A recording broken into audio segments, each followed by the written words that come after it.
চনৰ নিউটন একাডেমীৰ যি ৰিজাল্ট ওলাল আমি বিশেষ সন্তুষ্ট নহ'লেও কিন্তু আমি যথেষ্ট সন্তুষ্ট এইকাৰণে যে নলবাৰী জিলাৰ বৰক্ষেত্ৰী সমষ্টিৰ দক্ষিণ ভাগৰ এখন পিছপৰা অঞ্চলত এই অনুষ্ঠানখন এখন ব্যক্তিগত খণ্ডৰ বিদ্যালয় গতিকে ইয়াত বিশেষকৈ দুখীয়া ঘৰৰ ছাত্ৰ ছাত্ৰীয়ে পঢ়ে গতিকে যি ধৰণে আমাৰ ছাত্ৰ ছাত্ৰীয়ে পৰীক্ষা দিছে সেই ধৰণে উত্তীৰ্ণ হৈছে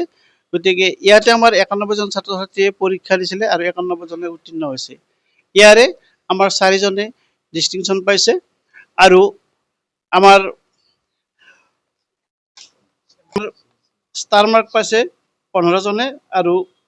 ফাৰ্ষ্ট ডিভিজন মুঠ আমাৰ 66 জন আৰু বাকি 25 জনে আমাৰ সেকেন্ড ডিভিজন পাইছে আৰু আমাৰ ইয়াৰ সৰ্বোচ্চ নম্বৰ হল যে 90.6 গতিকে আমি বিশেষভাৱে পিছপৰা অঞ্চল যেহেতু আমি খুবেই মানে সুখী আৰু এই ৰিজাল্টটোক লৈ পেলাই 6 পাই আমাৰ কলেজলৈ গৌৰৱ কঢ়িয়াই আনিছে কি বুলিছে রোমারি বাতার আব্বার নাম জসিমউদ্দিন আর মার নাম রাহেলা খাতুন রেজাল্ট করে ভালো লাগিছে যেহেতু আমার সকলে মানে আমার লগৰ গোটেইকেইটাই ভাল ৰিজাল্ট কৰিব পাৰিছোঁ আৰু মানে ৰিজাল্টৰ মূল উদ্দেশ্য হৈছে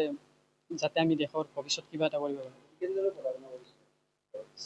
ঘৰত পঢ়া নাছিল মই হোষ্টেলত আছিলোঁ ছাৰসকলে টাইম টেবুল বনাই দিছে আৰু মাজে মাজে গৈছিল সেইমতে কৰিছোঁ এজন ভাল ডক্টৰ হ'ম বুলি ভাবিছোঁ তেওঁলোকৰ যাতে ডাঙৰৰ কথা মানি বা ছাৰসকলৰ কথা মানি তেওঁলোকৰ মেণ্টৰশ্বিপ যিটো সেইটো মতে চলি কিনে ভাল ৰিজাল্ট কৰি দেশৰ ভৱিষ্যত কৰি আনিব বুলি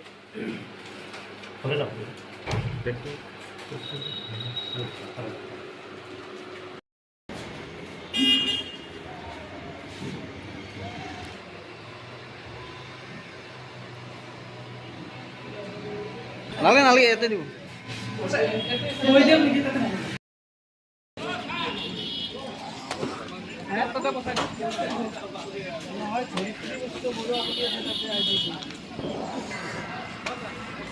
কথা